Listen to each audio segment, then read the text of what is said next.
ஆடலோட்ட current direct current என்று கேள்விப்பட்டிருப்போம். AC and DC என்று அழைப்போம். பேட்டரிகள் இருப்பது டிரெக்ட் கரண்ட் என்றும் எமது வீடுகளுக்கு வருவது ஆடலோட்ட கரண்ட் என்றும் கேள்விப்பட்டிருப்போம். இந்த இரண்டு வகை கரண்ட்களுக்கு பின்னால், மின்சாரங்களுக்கு பின்னால் ஒரு யுத்தமே நடந்துள்ளது பற்றி அறிந்திருக்கிறோமா? எமது வீடுகளில் உள்ள மின்குமுளை பார்த்தவுடன் தோமஸ் அல்வா எடிசன் நினைவுக்கு வருவது போல் எமது வீட்டுக்கு வரும் மின்சாரத்தை கண்டுபிடித்த இன்னும் ஒரு பெயர் நினைவுக்கு வருகிறதா? இல்லை, எமது பாடப்புத்தகங்களும் அந்த பெயரை சொல்லி தந்திருக்கின்றனவா? ஏன் அந்த விஞ்ஞானியும் தன் வாழ்நாளில் அதை விரும்பவும் இல்லை, நம்ப முடிகிறதா? ஆனால் நீங்கள் அதிகம் கொண்டாடிய பல்பை கண்டுபிடித்த எடிசன் எனும் பெயர், ஒரு விஞ்ஞானி என்று நீங்கள் எல்லோரும் கொண்டாடி தீர்த்த அந்த பெயர், உங்கள் குழந்தைகளுக்கு பல்பை கண்டுபிடித்த விஞ்ஞானி என்று அடிக்கடி சொல்லிக் கொடுத்த பெயர், அந்த பெயரை நீங்கள் நினைப்பது போல்தான் வரலாறு பதிவு செய்திருக்கிறதா? இல்லை, இல்லவே இல்லை. அப்படி என்ன யுத்தம் அது? ஆம், அதுதான் வார் ஆஃப் கரண்ட். அதன் பின்னணி பற்றி அலசுகிறது இந்த தொகுப்பு.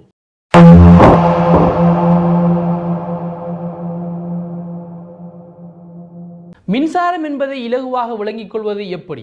அணு அதன் கட்டமைப்பின் மையத்தில் கருவை கொண்டிருக்கும். இந்த கருவை சூழ இலத்திரன்கள் தளர்வாக அடுக்கப்பட்டிருக்கும். இந்த இலத்திரன்கள் ஒரு முனையிலிருந்து மறுமுனைக்கு ஓட முடியும். இந்த ஓட்டத்தை எளிமையாக மின்சாரம் என்போம். இந்த ஓட்டம் அன்டிரெக்ஷனலாக மற்றும் நிலையானதாக இருந்தால் அது டிரெக்ட் கரண்ட் என்றும், இவற்றை பேட்டரிகளில் சேமிக்க முடியும் என்பதோடு குறைந்த வட்ஸுகளில் பயன்படுத்த முடியும் என்பதும் ஒரு பொதுவான உண்மையாகும்.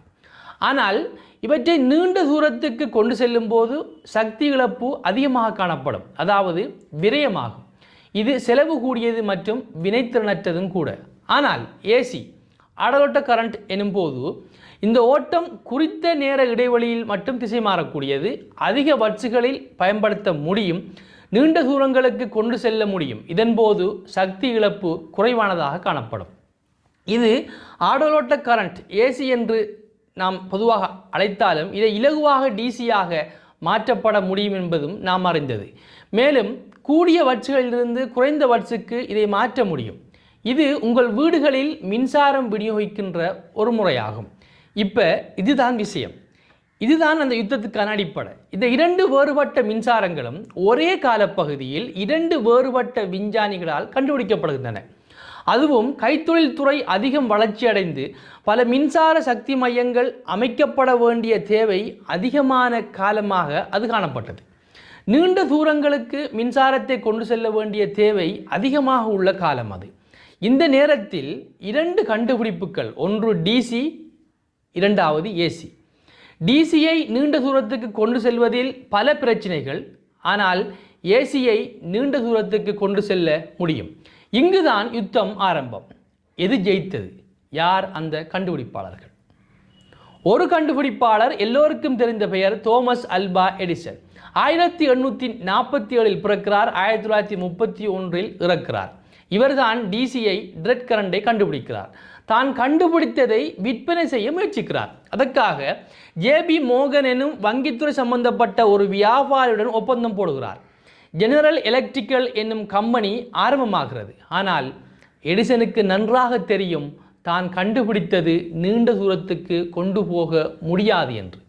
அப்படி கொண்டு சென்றால் அதிக சக்தி இழப்பு மற்றும் வீண்விரயம் ஏற்படும், மக்கள் அதிகம் பணம் செலுத்த வேண்டி ஏற்படும். ஆனால் கண்டுபிடிப்புக்கு அதிகம் செலவாகிட்டு மக்கள் இதை பயன்படுத்தாட்டி செலவழித்தத்தை எடுக்க முடியாது என்ற ஒரு கவலை எடிசனை ஒரு சிறந்த வியாபாரியாக மாற்றுகிறது. தனது நண்பருடன் சேர்ந்து தனது டிரெக்ட் கரண்டை விளம்பரப்படுத்துகிறார். பொய்யாக சில விடயங்களை அதிகப்படியாக கூறி விளம்பரம் கொடிகட்டி பறக்கிறது. பிரபல சஞ்சிகைகள் மற்றும் பத்திரிகைகளில் கட்டுரைகளை தொடர்ச்சியாக எழுதுகிறார். தனது கண்டுபிடிப்புகளை பலவாறும் விளம்பரப்படுத்துகிறார். ஆனால் இவருக்கு தலையிடி இவர் எதிர்பாராத விதத்தில் வந்து விழுகிறது. அது என்ன இடி? டெஸ்லா. அதுதான் அந்த பெயர். 1856 பிறக்கிறார், 1943 வரை வாழ்கிறார். இவர் இயல்பாகவே ஒரு கட்டிக்காரர். அதாவது ஒரு விடயத்தை, ஒரு ஆராய்ச்சியை தனது மூளையில் சிந்திப்பதன் ஊடாக அந்த ஆராய்ச்சியின் முடிவை ஊகித்து அறியும் ஆற்றல் கொண்டவர். இவர்தான் எடிசனின் அதே காலப்பகுதியில் ஏசியை, அதாவது ஆடலோட்ட கரண்டை கண்டுபிடிக்கிறார். இதை நீண்ட தூரங்களுக்கு கொண்டு செல்ல முடியும், சக்தி இழப்பு குறைவு, குறைந்த வட்சிலிருந்து கூடிய வட்சுக்கும் கூடிய வட்சிலிருந்து குறைந்த வட்சுக்கும் மாற்ற முடியும் என நிரூபிக்கிறார். இதற்கான செலவும் குறைவு என்று நிரூபிக்கிறார். அதாவது எமது வீடுகளுக்கு கரண்ட் வருகின்ற அந்த முறையை கண்டுபிடிக்கிறார் என்று சுருக்கமாக சொல்லலாம். ஆனால் இவருக்கு தன்னை விளம்பரப்படுத்துகின்ற எண்ணம் இல்லவே இல்லை. தனது கண்டுபிடிப்புகளை உலகறிய செய்யும் விருப்பங்களும் இவரிடம் இல்லை. அந்த விளம்பரத்துக்காக செலவிடுகின்ற நேரத்தை இன்னும் ஒரு கண்டுபிடிப்புக்காக செலவிடலாம் என்று எண்ணம் கொண்டவர் டெஸ்லா. ஆனால் சமகாலத்தில் 2 கண்டுபிடிப்புகள், ஏசி டெஸ்லாவால் கண்டுபிடிக்கப்படுகிறது, டிசி எடிசனால் கண்டுபிடிக்கப்படுகிறது. எடிசன் விளம்பரத்தில் கொடிகட்டி பறக்கிறார், விற்க முடியாத பொருளை விற்கப்படாத பாடுபடுகிறார். ஆனால் ஏசி கண்டுபிடிக்கப்பட்டிருந்தாலும் டெஸ்லாவுக்கு விளம்பரம் செய்ய விருப்பமின்மையால் எடிசனோடு போட்டி போட முடியாமல் போகிறது. ஆனால் விதி விட்டதா? இல்லை. காலங்களை வேகமாக சுழற்றுகிறது. டெஸ்லாவை இந்த யுத்தத்துக்குள் விதி வலிந்து கொண்டு வருகிறது. அமெரிக்காவில் தொழில்துறை விருத்திக்கு நீண்ட தூரத்துக்கு மின்சாரம் கொண்டு செல்ல வேண்டிய தேவை அதிகமாக இருந்ததும் அதே காலப்பகுதியில் தான். நீண்ட தூரம் கொண்டு செல்ல டெஸ்லாவின் ஏசிதான் பொருத்தம் என்று ஆய்வு ரீதியாக நிரூபிக்கப்பட்டிருந்ததும் அதே காலப்பகுதியில் தான். ஆனால் எடிசன் கண்டுபிடித்த டிசி நீண்ட தூரத்துக்கு கொண்டு செல்ல பொருத்தமில்லை என்று தெரிந்திருந்த காலமும் அதே காலப்பகுதி தான். எடிசனின் விளம்பரத்துக்கு முன்னால் டெஸ்லாவால் நின்று பிடிக்க முடியவில்லை. தனது கையில் தரமான ஒரு கண்டுபிடிப்பு இருந்தும் எடிசனின் நயவஞ்சகத்தனமான பிரச்சாரத்தால் டெஸ்லா துவண்டு போகிறார். எடிசன் விடவில்லை. வார் ஆஃப் கரண்டை தொடர்ந்து கொண்டே சென்றார். அதாவது நீயா அல்லது நானா என்று ஒரு கை பார்க்க துணிந்தார் எடிசன். டெஸ்லாவின் ஏசியை மக்கள் மத்தியில் அம்பலப்படுத்த வேண்டுமென சதி செய்தார். தெருவில் நின்ற சிறுவர்களுக்கு தனது நண்பர் மூலமாக காசு கொடுத்து தெரு நாய்களை பிடித்து வந்து தனது டிசியை குறைந்த வட்சுகளில் கொடுத்து ஷொக் கொடுத்து நாய் சாகவில்லை என்று பிரச்சாரம் செய்தார். அதே நேரம் டெஸ்லாவின் ஏசியை அதிக வட்சுகளில் நாய்களுக்கு கொடுத்து நாய்களின் இறப்பை விளம்பரப்படுத்தினார். மக்கள் பயப்பட்டார்கள். டெஸ்லாவின் கரண்டை பயன்படுத்தினால் நாம் இறந்து விடுவோம் என்ற பயத்தை படமாக ஓட்டி காட்டினார் எடிசன். மேலும் டெஸ்லா தனது கண்டுபிடிப்பு பற்றிய ஆய்வை மேற்கொள்ளும் போது சில விபத்துக்கள் நடைபெற்றன. அதை பெரும் விளம்பரமாக எடுத்து மக்கள் மத்தியில் பயத்தை ஏற்படுத்தினார் எடிசன். இந்த முயற்சியில் அதிகம் கீழ்த்தரமாக செயற்பட்டவர் எடிசன்.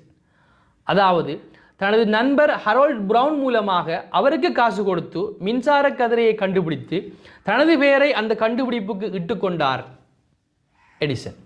அந்த மின்சார கதிரைக்கு டெஸ்லாவின் ஏசியை கொடுத்து அது மனிதர்களை கொல்லும் என்று விளம்பரப்படுத்தினார் எடிசன். டெஸ்லாவால் இந்த விளம்பர உத்திகளுக்கு ஈடு கொடுக்க முடியவில்லை. ஒரு கட்டத்தில் மனம் முற்றுமுழுதாக உடைந்து போனார். இவ்வாறு எடிசனின் அலப்பறைகள் கூடிக்கொண்டு போகும்போதுதான் கேஸ் துறையில் திறமை பெற்று விளங்கிய ஒருவர் டெஸ்லாவோடு இணைகிறார்.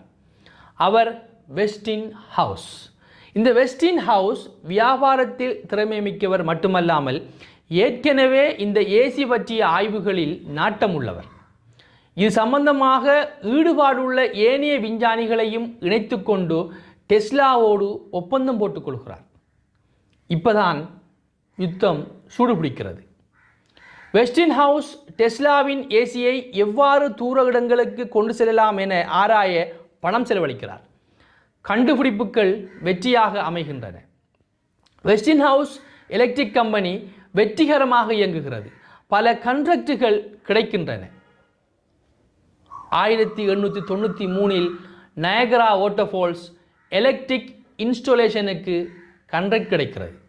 அந்த கண்ட்ராக்டோடு எடிசனின் பொய் பிரச்சாரம் முடித்து வைக்கப்படுகிறது. இன்னும் பல கண்ட்ராக்டுகள் இதன் தொடர்ச்சியாக டெஸ்லாவுக்கு கிடைக்கின்றன. டிசியை தூர இடங்களுக்கு கொண்டு செல்வதை நிரூபிப்பதில் எடிசன் தோற்கிறார். ஏனெனில் எடிசன் டெஸ்லாவை வீழ்த்துவதில் நேரம் செலவழித்தாரை ஒழிய தனது கண்டுபிடிப்பை மேம்படுத்த அவர் முயற்சிக்கவில்லை. 1890 டெஸ்லா கம்பெனியினுடைய பங்கு லாபத்தினூடாக டெஸ்லா ஒரு மில்லியனராக மாறுகிறார்.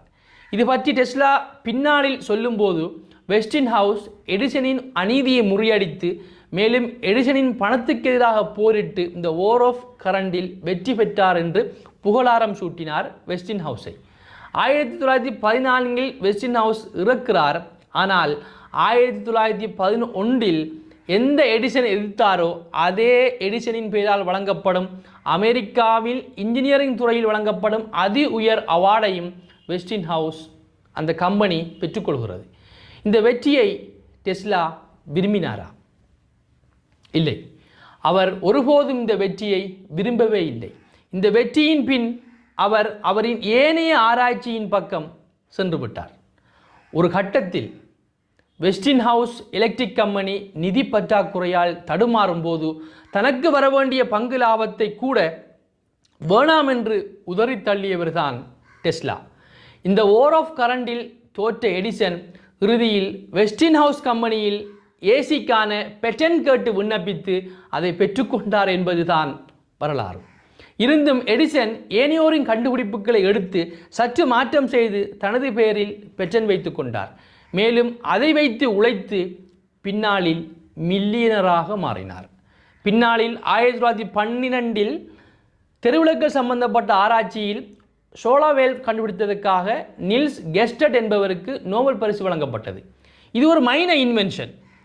ஆனால் இது ஏன் இவருக்கு வழங்கப்பட்டது என்று சொன்னால், இந்த நோபல் பரிசு டெஸ்லா மற்றும் எடிசனுக்கும் சேர்ந்து வழங்கப்பட இருந்ததாகவும், ஆனால் டெஸ்லா எடிசனோடு சேர்ந்து பெற்றுக்கொள்ள விரும்பவில்லை என்று மறுத்ததால் தான் இது அவருக்கு சொன்னதாக சொல்லப்படுகிறது. அதனால்தான் டெஸ்லாவினுடைய இறுதி நாட்கள் டெஸ்லா கோயில், வயர்லெஸ் லைட்டிங் என டெஸ்லா பல ஆராய்ச்சிகளை மேற்கொண்டிருந்தாலும் 1934 விபத்தில் மாட்டுப்பட்டு ஹோட்டலுக்குள் இவருடைய வாழ்க்கை முடங்குகிறது. நன்றிக்கடனாக இறுதி வரை வெஸ்டின் ஹவுஸ் கம்பெனி அவரை பார்த்து கொள்கிறது. அதாவது 1943 வரை. இறுதி வாழ்க்கையில் 2 விஞ்ஞானிகளுமே நிம்மதியை உணரவில்லை என்கிறது வரலாறு. ஆக இதுதான் உண்மை. பேராசை பிடித்த, சுயமாக கண்டுபிடிக்க இயலாமல் அடுத்தவரின் கண்டுபிடிப்புகளை ஆல்டர் பண்ணி தனது பெயரில் பட்டம் சூட்டிக்கொண்ட ஒரு வியாபாரி எடிசனின் முன்னால் அந்த நூற்றாண்டின் தலை சிறந்த விஞ்ஞானி தோற்று நின்றார் என்பது அல்ல வரலாறு. அவர் தோற்று நின்றது தவறான வியாபார விளம்பர உத்திகளின் முன்னம்தான்.